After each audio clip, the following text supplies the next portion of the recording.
വചനമൊഴി March 3. വചനഭാഗം 2 കോരിന്തോസ് 9:1-5, മർക്കോസിന്റെ സുവിശേഷം 12:38-44.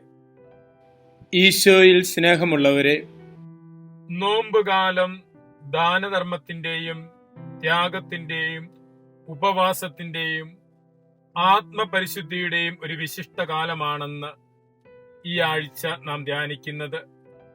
അതിന് ചേർന്ന വിചിന്തനമായിരുന്നു കഴിഞ്ഞ ഞായറാഴ്ചത്തെ തിരുവചന ഭാഗം.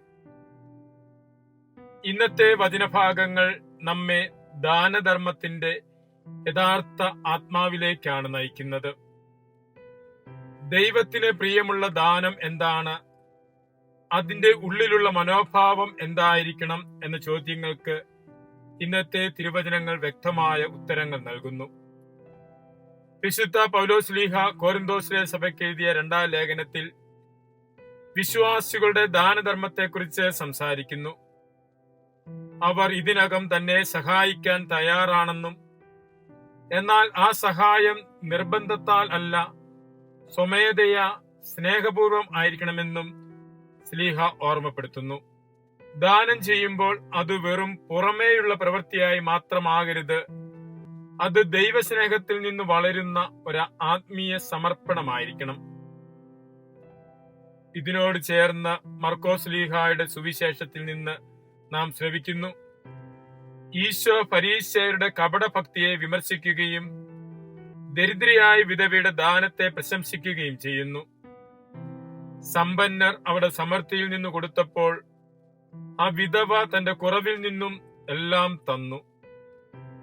മനുഷ്യന്റെ കണക്ക് പ്രകാരം അത് ചെറിയതായിരുന്നു, പക്ഷെ ദൈവത്തിന്റെ മുൻപിൽ അത് മഹത്തായതാണ്. ഈശോ നമ്മെ പഠിപ്പിക്കുന്നത് ദാനത്തിന്റെ മൂല്യം അളവിലല്ല, ഹൃദയത്തിലാണ് എന്ന സത്യമാണ്.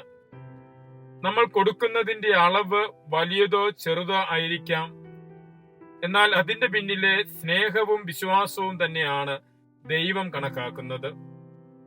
നോമ്പുകാലത്തിൽ നാം ചെയ്യേണ്ടത് പുറമേയുള്ള ഉപവാസമോ അനുഷ്ഠാനങ്ങളോ മാത്രമല്ല, നമ്മുടെ ഹൃദയം ദൈവത്തോട് ചേർന്ന് സ്വാർത്ഥതയെ വിട്ട് മറ്റുള്ളവർക്കായി തുറക്കപ്പെടുക എന്ന കാര്യമാണ്.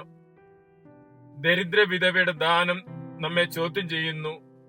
നമ്മൾ കൊടുക്കുന്നത് നമ്മുടെ അധികത്വത്തിൽ നിന്നാണോ, അല്ലെങ്കിൽ നമ്മുടെ ഉള്ളിൽ നിന്നാണോ?